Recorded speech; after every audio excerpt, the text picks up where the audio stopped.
Hello guys, welcome to study master. I am GS Rai, as you very well know. तो ये हमारी question series चल रही है, आप सभी को पता है, अच्छे से आप लोग इस चीज़ से अवगत हैं।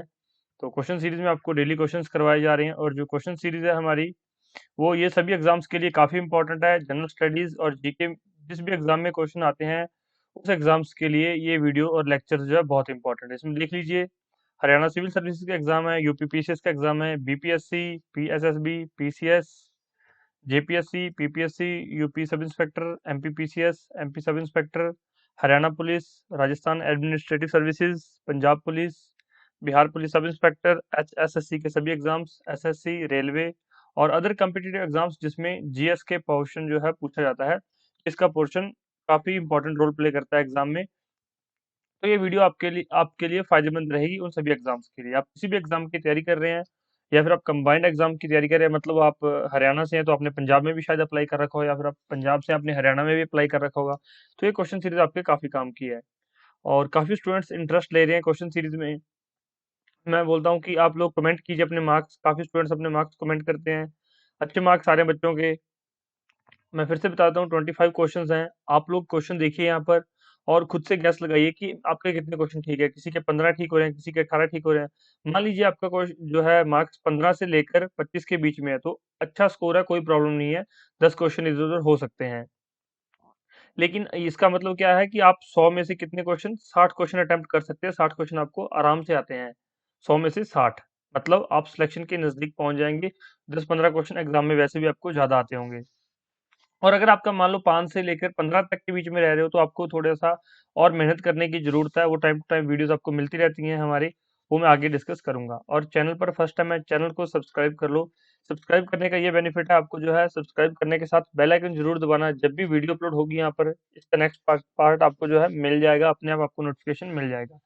या फिर टेलीग्राम ज्वाइन कर लो, टेलीग्राम ज्वाइन करने का लिंक डिस्क्रिप्शन बॉक्स में है। चलिए, फर्स्ट क्वेश्चन हमारी स्क्रीन पर आ चुका है। भारचुकी प्रपात भारत के किस राज्य में स्थित है? ऑप्शन: कर्नाटक, आंध्र प्रदेश, तेलंगाना या तमिलनाडु। जो भारचुकी फॉल्स है, ये कहाँ पर है? तो ये कर्नाटक के अंदर है। सही उत्तर क्या है? ए। इंपॉर्टेंट इन्फॉर्मेशन देख लीजिए। भारचुकी प्रपात बेंगलोर से 130 किलोमीटर दूर स्थित है। वास्तव में यह जलप्रपात शिव समुद्रम प्रपात की ही एक हिस्सा है। तो अगर आपसे पूछ ले कोई, शिव समुद्रम प्रपात कहाँ पर है, फॉल्स कहाँ है, तो ये भी कर्नाटक के अंदर है। ध्यान रखना, दो क्वेश्चन एक साथ। नेक्स्ट क्वेश्चन देखिए।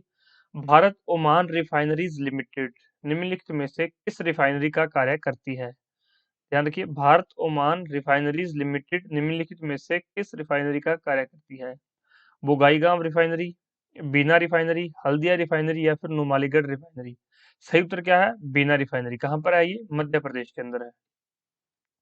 जो भारत ओमान रिफाइनरीज लिमिटेड है, ये कौन सी रिफाइनरी को ऑपरेट करती है? बीना रिफाइनरी को। कहाँ पर है ये? एमपी के अंदर है।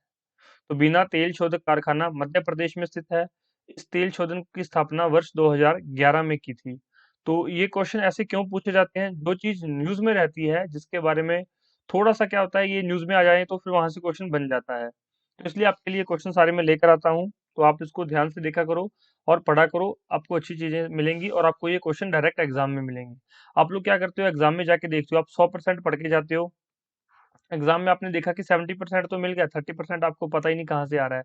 तो 30% इस तरह से, अब ये आप कोई मर्जी बुक पढ़ने बैठ जाओ, ये चीज बुक में नहीं दी होगी। ये क्वेश्चन मैं आपको यहाँ पर करवा रहा हूँ, आप हिस्ट्री, पॉलिटी, इकोनॉमी, ज्योग्राफी जो मर्जी पढ़ लो, ये क्वेश्चन आपको वहाँ पे जीएस पोर्शन में नहीं मिलेगा। तो इसलिए वीडियो देखा करो, लेक्चर देखा करो, इसका बेनिफिट आपको जरूर मिलेगा। और जिन्होंने अभी तक पुराने लेक्चर्स नहीं देखे हैं, डिस्क्रिप्शन बॉक्स में लिंक दिया गया है प्लेलिस्ट का, जीके जीएस प्लेलिस्ट। तो उसमें बाकी जो है पार्ट्स जाकर आप लोग देख लीजिए। निम्नलिखित में से किस नदी का उपयोग ओलिव रिडले कछुआ अंडा देने के लिए करता है? तो ओलिव रिडले टर्टल जो है, ओलिव रिडले कछुआ है, वो किस नदी का प्रयोग करता है अंडा देने के लिए? ऑप्शन देखिए, देवी नदी, पन्नार नदी, हुगली नदी या भीमा नदी। राइट आंसर क्या है? देवी नदी। तो जो देवी नदी है, वो महानदी की एक प्रमुख शाखा है। ये भी क्वेश्चन पूछा जा सकता है कि देवी नदी किस नदी की प्रमुख शाखा है? महानदी की। और यह उड़ीसा में बहने के बाद बंगाल की खाड़ी में गिरती है। तो देवी नदी जो है बंगाल की खाड़ी में गिरती है। बस ये याद रखना कि देवी नदी महानदी की प्रमुख शाखा है, और जो ओलिव रिडले टर्टल्स हैं, टोर्टोइज हैं, कछुए हैं, वो देवी नदी के अंदर अंडे देते हैं। विश्व में सबसे ज्यादा पाई जाने वाली ग्रीन हाउस गैस कौन सी है? अब ये सिंपल सा क्वेश्चन है स्टूडेंट, क्या है बिना देखे कार्बन डाइऑक्साइड टिक करके आ जाएगा कि ज्यादा चर्चा में कार्बन डाइऑक्साइड रहती है। Green house gas carbon dioxide को माना जाता है, लेकिन यहाँ पे क्वेश्चन कुछ और है। विश्व में सबसे ज्यादा पाई जाने वाली ग्रीन हाउस गैस कौन सी है? ऑप्शन देखिए, कार्बन डाइऑक्साइड, जल वाष्प, सल्फर डाइऑक्साइड या फिर ओजोन। सही आंसर क्या है? जल वाष्प, वाटर वेपर्स। देख सकते हैं यहाँ पर आप, जल वाष्प सबसे ज्यादा पाई जाने वाली ग्रीन हाउस गैस है। शायद आपको इससे पहले नहीं पता होगा। यह साफ आसमान में 33 से लेके 66% और बादलों वालों आकाश में 66 से लेके 86% ग्रीन हाउस प्रभाव उत्पन्न करती है। तो वाटर वेपर्स होते हैं जो, वो कार्बन डाइऑक्साइड से भी ज्यादा खतरनाक हैं। वाटर वेपर्स सबसे ज्यादा पाई जाने वाली ग्रीन हाउस गैस है ये। नेक्स्ट क्वेश्चन देखिए यहाँ पर, कार्टाजेना प्रोटोकॉल किसके सुरक्षित उपयोग, स्थानांतरण और हैंडलिंग के बारे में है? जो कार्टाजेना प्रोटोकॉल है, काफी इंपॉर्टेंट है ये कार्टाजेना प्रोटोकॉल। इससे रिलेटेड एग्जाम में क्वेश्चन काफी बार पूछा जाता है। तो ये किससे रिलेटेड है? नाभिकीय कचरा, आक्रामक विदेशी प्रजातियां, जीवित संशोधित जीव या फिर इनमें से कोई नहीं। एक और आपके लिए इंपॉर्टेंट इन्फॉर्मेशन है, जिनका मीडियम इंग्लिश है, अगर ये क्वेश्चन ना समझ में आए तो ये साथ में क्वेश्चन यहाँ पर इंग्लिश में लिखे हुए हैं, आप इस साइड पढ़ सकते हैं। अगर मोबाइल या लैपटॉप में देख रहे हैं तो आपकी स्क्रीन में दोनों चीजें बराबर चल रही हैं, तो आप लोग इस साइड भी थोड़ा ध्यान दे लिया करो। ये नहीं जहाँ पर ये कलम चल रही है, वहीं जहाँ पेन चल रहा है वहीं पर आप लोग देखते रहें और इधर क्या लिखा हुआ आप देखें ही ना, तो इस साइड भी देख सकते हैं। ठीक है। तो जो कार्टाजेना प्रोटोकॉल है वो किससे रिलेटेड है? वो जीवित संशोधन जीव से रिलेटेड है। क्या बोलते हैं? लिविंग मॉडिफाइड ऑर्गेनिज्म से रिलेटेड। कई बार क्या मैच द फॉलोइंग में भी ये क्वेश्चन पूछा गया है। यहाँ पर देख लीजिए, कार्टाजेना प्रोटोकॉल 29 जनवरी 2000 को हस्ताक्षरित हुआ था और 11 सितंबर 2003 से ये लागू हुआ था। तो ये क्वेश्चन भी पूछा गया है कि कार्टाजेना प्रोटोकॉल जो है कब से लागू हुआ? तो 2003 से।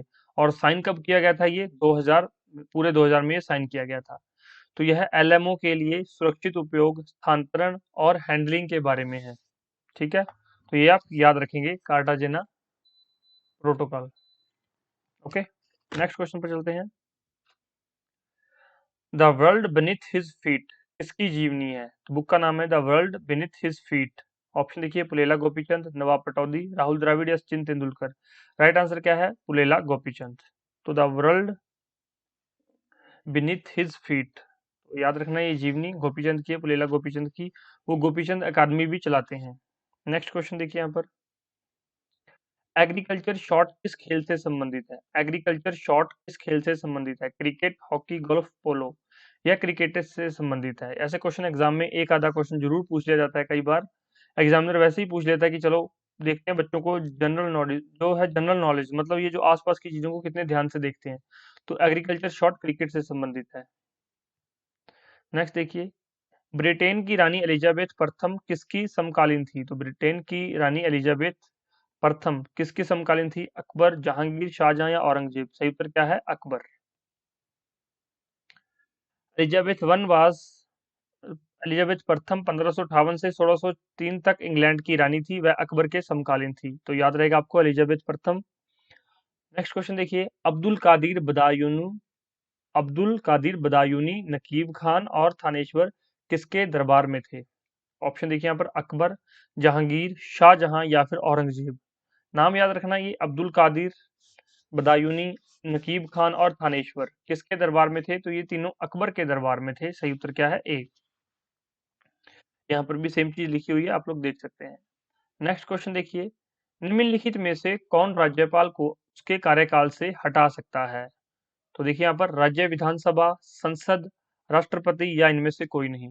तो देखिए, जो राज्यपाल होता है वो राष्ट्रपति की विल जो है प्रसाद पर जो है कार्य करता है। मतलब राष्ट्रपति उसको जितना टाइम देता है कि आपको इतना टाइम काम करना है, राष्ट्रपति की हेल्प से ही वो काम करता है। तो राज्यपाल को राष्ट्रपति ही हटा सकता है। तो ये देख लीजिए यहाँ पर, राज्यपाल राष्ट्रपति के प्रसाद पर्यंत कार्य करता है, अतः राष्ट्रपति ही राज्यपाल को हटा सकता है। नेक्स्ट क्वेश्चन देखिए यहाँ पर, क्वेश्चन काफी इंपॉर्टेंट क्वेश्चन है ये, कई बार एग्जाम में डायरेक्ट पूछा गया है।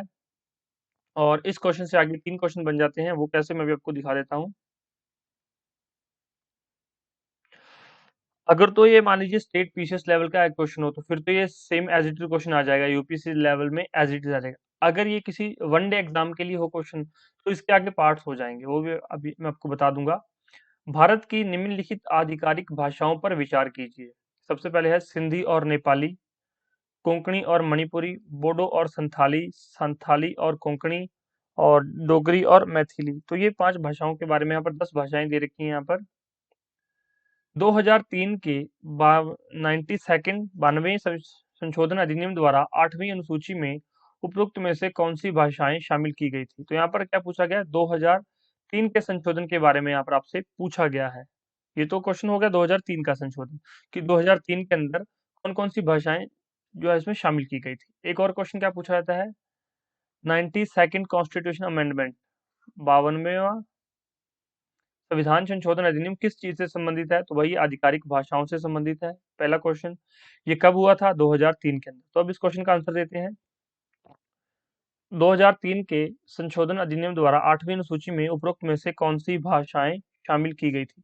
तो इसमें सिंधी और नेपाली, कोंकणी और मणिपुरी, तो ये 4 भाषाएं शामिल की गई थी 2003 के अंदर। सही उत्तर क्या है? सॉरी, ये कुछ प्रॉब्लम है यहाँ पर।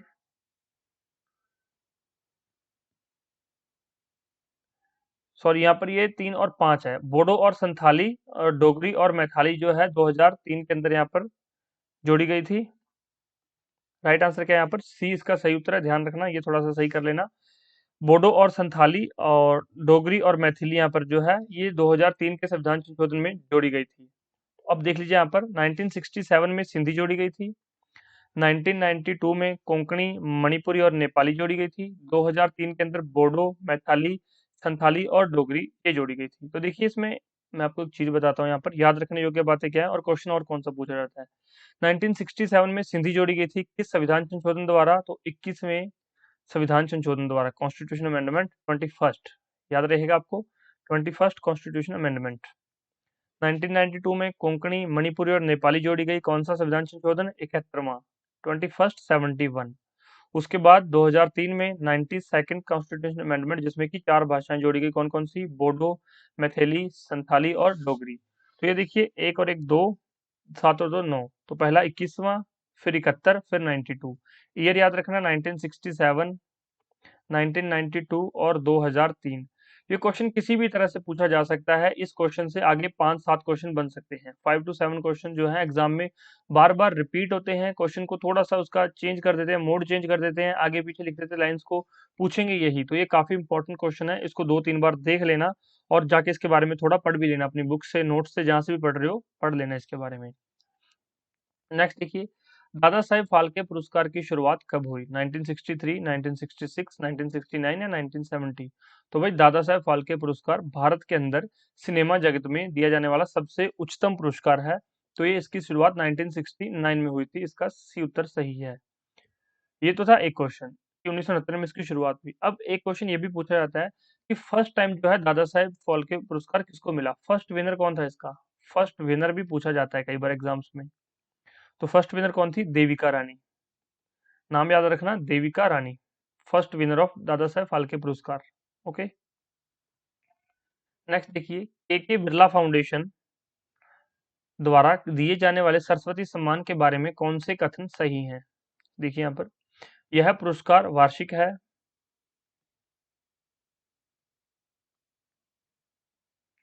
जूरी की अध्यक्षता भारत के पूर्व न्यायाधीश करते हैं, ये भी ठीक है। यहाँ पर पूछा गया कौन कौन से कथन सही हैं, तो पहला पुरस्कार बिल्कुल, ये बिल्कुल ठीक है। यह पुरस्कार वार्षिक दिया जाता है, जूरी की अध्यक्षता भारत के पूर्व मुख्य न्यायाधीश करते हैं, यह केवल भारतीय नागरिकों को दिया जाता है, और भारत की सभी भाषाओं को दिया जाता है। तो देखिए यहाँ पर पहले 3 कथन तो बिल्कुल ठीक है, चौथा कथन यहाँ पर गलत है। तो इसका राइट आंसर क्या होगा? सी, 1, 2 और 3 ठीक है। ये भारत की सभी भाषाओं को नहीं दिया जाता, जो भाषाएं भारत की 8वीं अनुसूची में है, जो कि टोटल 22 भाषाएं हैं, ये उनको दिया जाता है। तो 22 भाषाएं जाकर आप एक बार देख लेना। सरस्वती सम्मान के बिरला फाउंडेशन द्वारा दिया जाने वाला एक पुरस्कार है। यह भारत के संविधान में अनुसूची 8 में शामिल किसी भी भाषा में पिछले 10 वर्षों के दौरान प्रकाशित भारतीय नागरिक के उत्कृष्ट साहित्य कार्य के लिए दिया गया एक वार्षिक पुरस्कार है। तो ये भी ठीक है, वार्षिक पुरस्कार है, के बिरला फाउंडेशन द्वारा दिया जाता है। 8वीं अनुसूची में जितनी भी यहाँ पर जो भी भाषाएं हैं उन सभी में दिया जाता है, भारत की सभी भाषाओं को नहीं दिया जाता। 2005 से यह 22 भाषाओं में दिया जाने लगा, क्योंकि देखिए यहाँ पर 1967 से पहले 8वीं अनुसूची में कितनी भाषाएं थी? 14, 14। और उसके बाद 1967 में एक जोड़ी गई, फिर हमने देखा 1992 में यहाँ पर 3 जोड़ी गई और 2003 में 4 जोड़ी गई। तो टोटल 8 भाषाएं और ऐड हो गई, तो ये टोटल कितनी हो गई? 22। तो अगर आपसे कोई पूछे कि ओरिजिनल संविधान में कितनी भाषाएं थी 8वीं अनुसूची में, तो 14, और प्रेजेंट कितनी है? 22। तो ये भी क्वेश्चन पूछा जा सकता है। अभी लास्ट क्वेश्चन से मिलता जुलता क्वेश्चन है, ध्यान रखना है ये थोड़ा सा। नेक्स्ट क्वेश्चन देखिए यहाँ पर, अभिधम में कथा वस्तु वस्तु के बारे में किसने लिखा? अशोक घोष ने, माँ कसब ने, मोगलीपुत्र तिस्सू ने, या फिर इनमें से किसी ने? तो देखिए अभिधम किससे रिलेटेड है? ये अशोक से संबंधित है। थोड़ा सा याद आ रहा होगा अगर आपने एंशिएंट हिस्ट्री ध्यान से पढ़ी है। तो उसमें कथा वस्तु के बारे में किसने लिखा था? तो मोगलीपुत्र तिस्सू ने लिखा था। मोगलीपुत्र तिस्सू बौद्ध धर्म के भिक्षु और विद्वान थे। वह अशोक के आध्यात्मिक गुरु थे और अशोक के पुत्र महेंद्र के भी आध्यात्मिक गुरु थे। तो ये भी क्वेश्चन पूछा जा सकता है कि मोगलीपुत्र तिस्सू किस किस के आध्यात्मिक गुरु थे? तो एक तो ये अशोक के थे और अशोक के पुत्र महेंद्र के भी ये आध्यात्मिक गुरु थे। तो इस क्वेश्चन से हमें एक क्वेश्चन और सीखने को मिल गया। तो इस तरह से क्वेश्चन आप याद करते जाएं, यह सीरीज आपके लिए बहुत फायदेमंद होगी। तो जितनी भी वीडियोस देख सकते हो देख लिया करो, फायदा ही होगा। कहीं से भी पढ़ रहे हो पढ़ते जाओ, कहीं से भी पढ़ो, लेकिन प्रैक्टिस जरूर करो। प्रैक्टिस ही आपको जो है सक्सेसफुल बनाएगी। किस यज्ञ में वैदिक काल में सूरा का प्रयोग किया जाता था? किस यज्ञ में वैदिक काल में सूरा का प्रयोग किया जाता था? सोत्रामणि, राजसू, पुत्रेष्टि या अश्वमेघ? किस यज्ञ में किया जाता था? सोत्रामणि यज्ञ के अंदर सूरा का प्रयोग यहाँ पर किया जाता था। राइट आंसर क्या है? ए। नेक्स्ट क्वेश्चन देखिए, निम्नलिखित को भारत की सबसे बड़ी आयातित फसलों के क्रमश व्यवस्थित कीजिए। तो ये निम्नलिखित कुछ दिया गया है, यहाँ पर कुछ 3 चीजें दी गई हैं। उसमें भारत में आयात की गई जो इम्पोर्टेड क्रॉप्स हैं उसको क्या करना है? बताना है कि सबसे ज्यादा कौन सी चीज इंपोर्ट होती है, उससे कम कौन सी, उससे कम कौन सी। यहाँ पर फर्स्ट ऑप्शन है दाल, सेकंड है लकड़ी और लकड़ी के पदार्थ, तीसरा है खाद्य सब्जी तेल। तो सबसे ज्यादा क्या इंपोर्ट होता है? खाद्य सब्जी और तेल सबसे ज्यादा इंपोर्ट होता है। उसके बाद दालें इंपोर्ट होती है और तीसरे नंबर पर लकड़ी और लकड़ी के पदार्थ यहाँ पर इंपोर्ट किए जाते हैं। तो राइट यहाँ पर सीक्वेंस कौन सा है? 3-1-2। तो यहाँ पर 3-1-2 तो कोई ऑप्शन में नहीं दे रखा, अभी देख लेते हैं। तो यहाँ पर बी ऑप्शन दिया गया है, तो यहाँ पर 3-2-1 है। ओके, तो ये ध्यान रखना थोड़ा सा, 3-1-2 नहीं है, 3-2-1 है। राइट आंसर क्या है? बी। तो ये ठीक कर लेना। अब यहाँ पर देख लीजिए इंपॉर्टेंट, भारत द्वारा सर्वाधिक निर्यात पदार्थ खाद्य सब्जी तेल है। तो निर्यात क्या है?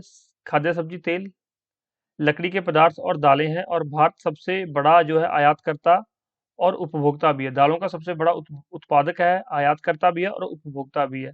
तो ये ध्यान रखना, सबसे ज्यादा जो है इंपोर्ट क्या किया जाता है? खाद्य सब्जी तेल, उसके बाद लकड़ी और लकड़ी के पदार्थ, और तीसरे नंबर पर दालें यहाँ पर जो है इंपोर्ट की जाती हैं, क्योंकि ये खुद दालों का बहुत बड़ा प्रोड्यूसर भी है इंडिया,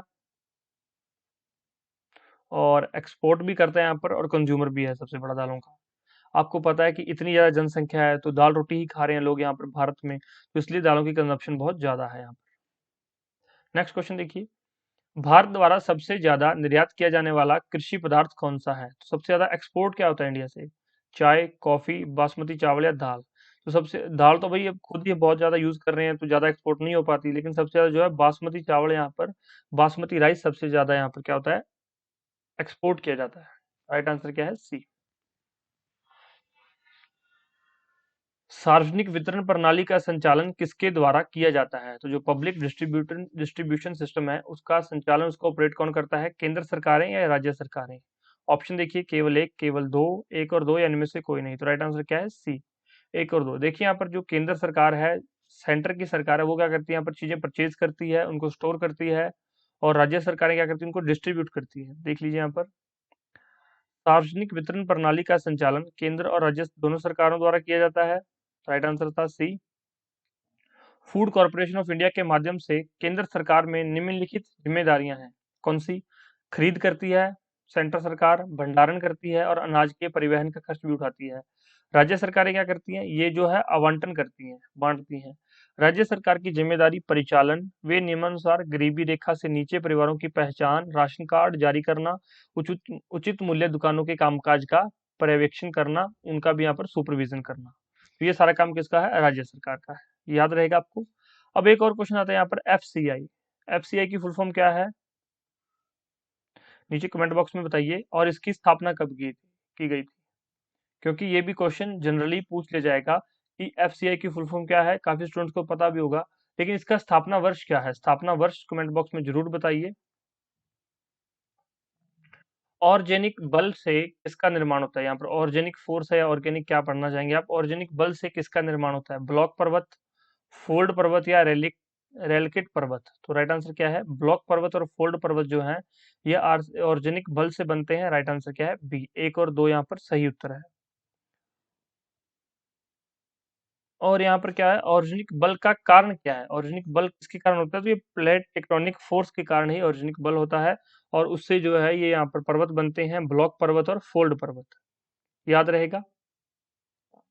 नेक्स्ट क्वेश्चन देखिए, अफ्रीका के पेम्बा और जंजीबार द्वीप किसकी खेती व निर्यात के लिए जाने जाते हैं, अफ्रीका के पेम्बा और जंजीबार द्वीप किसकी खेती व निर्यात के लिए जाने जाते हैं, लौंग, गन्ना, तंबाकू या कॉफी।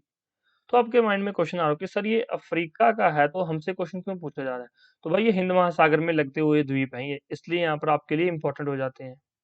तो अफ्रीका के जो पेम्बा और जंजीबार द्वीप है, पहली बात तो ये भी याद रखना कि पेम्बा द्वीप कहाँ पर है, अफ्रीका में, और जो जंजीबार द्वीप कहाँ पर है, ये भी अफ्रीका के अंदर है, और ये हिंद महासागर में लगते द्वीप हैं।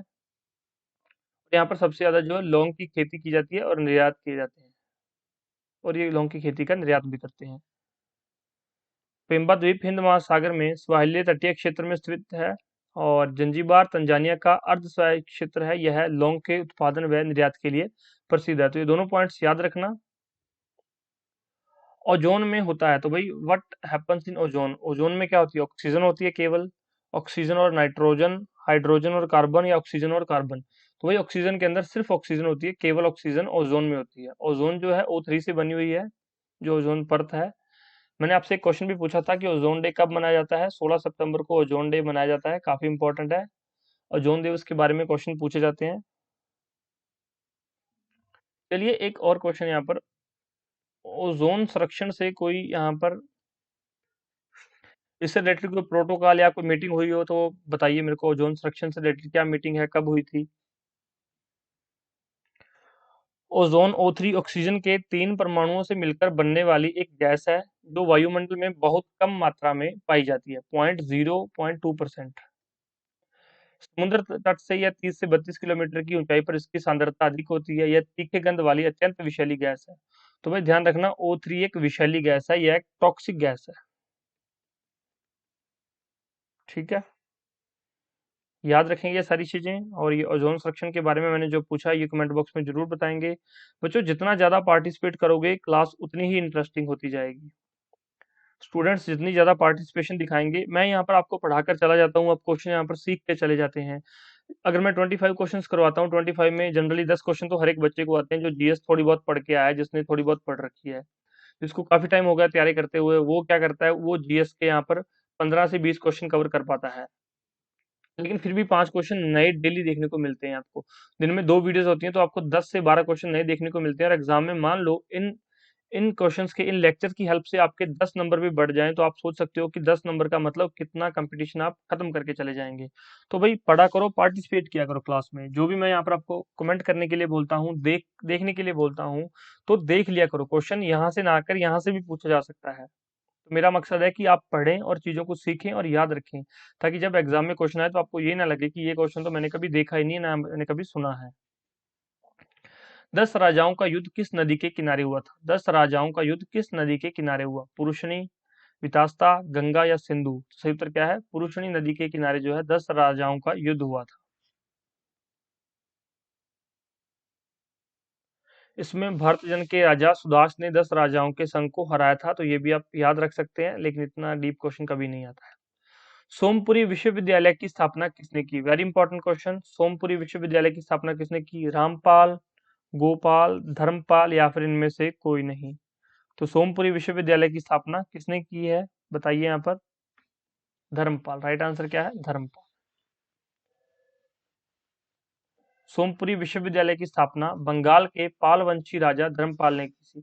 तो धर्मपाल जो है पाल वंश से संबंधित थे। नेक्स्ट क्वेश्चन देखिए, रेड डाटा बुक किन खतरों में स्थित प्राणियों की लिस्ट है, तो रेड डाटा बुक के अंदर कौन कौन से यहाँ पर प्राणी आते हैं, कौन कौन से एनिमल्स आते हैं, जानवर, पेड़ या फिर फंगाई। यहाँ पर फुंगी लिखा हुआ तो ये यहाँ पर फंजाई का हिंदी वर्जन है, ध्यान रखना। तो फुंगी पढ़ के हंसना नहीं है, ये फंजाई का ही दूसरा हिंदी वर्जन है। तो यहाँ पर रेड डाटा बुक के अंदर ये तीनों चीज होती है, इसमें जानवर भी होते हैं, पेड़ भी होते हैं और फंजाई भी होती है। तो इसमें क्या है, ये तीनों। राइट आंसर क्या है, डी, 1, 2 और 3, ये यहाँ पर लिखा हुआ है। नेक्स्ट देखिए, जैव विविधता हॉटस्पॉट के रूप में घोषित होने के लक्षण क्या हैं? तो भाई जैव विविधता हॉटस्पॉट होते हैं, बायोडाइवर्सिटी हॉटस्पॉट, तो उनके कौन कौन से लक्षण होते हैं देख लीजिए। इस क्षेत्र में कम से कम 0.5% या विनाशकारी पौधों की 1500 प्रजातियों को स्थानिक प्रजातियों के रूप में होना चाहिए। तो भाई ये बिल्कुल ठीक कथन है, यहाँ पर या तो 0.5% हो कम से कम 1500 प्रजातियां हो विनाशकारी पौधों की वहां पर स्थानिक रूप में। वो जैव विविधता हॉटस्पॉट का लक्षण है एक। इस क्षेत्र को अपनी प्राथमिक वनस्पति का कम से कम 70% नष्ट करना चाहिए। तो यह अपनी जो प्राथमिक वनस्पति है उसका 70% खत्म कर देते हैं, तो इसलिए इनको जैव विविधता हॉटस्पॉट बोला जाता है। क्या होता है, मैं आपको एक एग्जांपल बताता हूँ, एक एग्जांपल से समझते हैं इस चीज को। आपने क्या किया, यहाँ पर कुछ एक आपने पौधा लगा दिया यहाँ पर, ठीक है, कोई भी पौधा लगा दिया, उसके आसपास आपने क्या कहते हैं घास उगा दी, यहाँ पर घास लगा दी। तो ये घास ने यहाँ पर चारों तरफ इसको घेर लिया, धीरे धीरे घेरता गया और आखिर में क्या कर दिया इसने, इसकी जड़ों में भी घास हो गया और ये पौधा खराब हो गया। तो मतलब घास यहाँ पर बल्क मात्रा में हो गया और ये पौधा यहाँ पर जो खराब हो गया, तो ये क्या हो गया, यहाँ पर जैव विविधता हॉटस्पॉट बन गया, मतलब यहाँ पर घास ही घास हो गई है। उसी तरह से ये दोनों लक्षण हैं, यहाँ पर सिर्फ घास नहीं है और भी बहुत सारे पौधे हो सकते हैं जो अपनी प्राथमिक वनस्पति है उनको खत्म कर देते हैं और बाकी जो है 70% नष्ट कर देते हैं। तो ये जैव विविधता हॉटस्पॉट का ही एक लक्षण है, उसका ही एक यहाँ पर करेक्टरिस्टिक्स है। तो दोनों यहाँ पर ठीक है, राइट आंसर क्या है, सी, ये दोनों। तो ऐसा क्वेश्चन जो है जनरली स्टेट पीसीएस में पूछा जाता है, वनडे एग्जाम में कई बार, सब इंस्पेक्टर लेवल के एग्जाम में भी ये क्वेश्चन पूछ लिया जाता है। तो ये ध्यान रखना, इतना ये टफ क्वेश्चन नहीं है, मतलब दो स्टेटमेंट देख के आप सोचें कि ये क्वेश्चन तो बहुत टफ है, ऐसा टफ नहीं है, ये सिंपल सा क्वेश्चन एनवायरमेंट से रिलेटेड है ये। तो ये दोनों यहाँ पर ठीक थे। और इसके अलावा मैं हमेशा आपको कहता हूँ कि practice can make you succeed. तो प्रैक्टिस आपको सक्सेसफुल जरूर बनाएगी, जितनी ज्यादा प्रैक्टिस करेंगे आप ही का फायदा है। जनरल स्टडीज पढ़िए, जीएस पढ़िए, जीके पढ़िए, उसके बाद प्रैक्टिस जरूर कीजिए। कहीं से भी प्रैक्टिस करने को मिलती है, प्रैक्टिस किया करो, जितनी ज्यादा प्रैक्टिस करेंगे उतना ही आपको बेनिफिट होगा। इसके अलावा आप हमारी ऑफिशियल एप्लीकेशन डाउनलोड कर सकते हैं, स्टडी मास्टर ऑफिशियल, यही लोगो है, वहाँ पर आपको जो है काफ़ी चीज़ें मिल जाएंगी, लेक्चर्स के बारे में पता चल जाएगा, टेस्ट सीरीज के बारे में इन्फॉर्मेशन मिल जाएगी। फ्री पीडीएफ चाहते हैं, हमारा टेलीग्राम चैनल ज्वाइन कर लीजिए, डिस्क्रिप्शन बॉक्स में लिंक दिया गया, वहां से जाके आप लोग जो है फ्री पीडीएफ मिल जाएंगे आपको, सारी अपडेट्स टेलीग्राम में सबसे पहले डाल दी जाती हैं। फ्री वीडियोस के लिए, लेक्चर्स के लिए हमारा चैनल जो है सब्सक्राइब कर लो। और आपके फीडबैक हमारे लिए बहुत महत्वपूर्ण है, कमेंट किया करो, वीडियो को लाइक कर दिया करो, शेयर भी कर दिया करो, ताकि किसी बच्चे तक ये वीडियो पहुंच जाए जिसको इसकी जरूरत हो। और इसके अलावा अगर आप लोग टेस्ट सीरीज चाहते हैं, पेड टेस्ट सीरीज है हमारे पास अवेलेबल है, paid test series, paid study material, notes, तो आप किसी भी चीज़ में इंटरेस्टेड हो तो आप इस नंबर पर मैसेज करके व्हाट्सएप पे या टेलीग्राम पे पता कर सकते हैं। नोट्स के बारे में सैंपल चाहिए, सैंपल आपको मिल जाएंगे। टेस्ट सीरीज किसी भी एग्जाम से रिलेटेड आपको चाहिए हो, आप लोग अपने एग्जाम का नाम लिख के टेस्ट सीरीज के बारे में पता कर सकते हैं। तो ये सारी चीज़ें आपको हमारे पास अवेलेबल मिल जाएंगी। और कोई डाउट हो, क्वेरी हो, नीचे कमेंट बॉक्स में कमेंट कीजिए और मिलते हैं नेक्स्ट लेक्चर में। Thank you so much, take care, bye bye, God bless you all, आपका दिन शुभ रहे, धन्यवाद।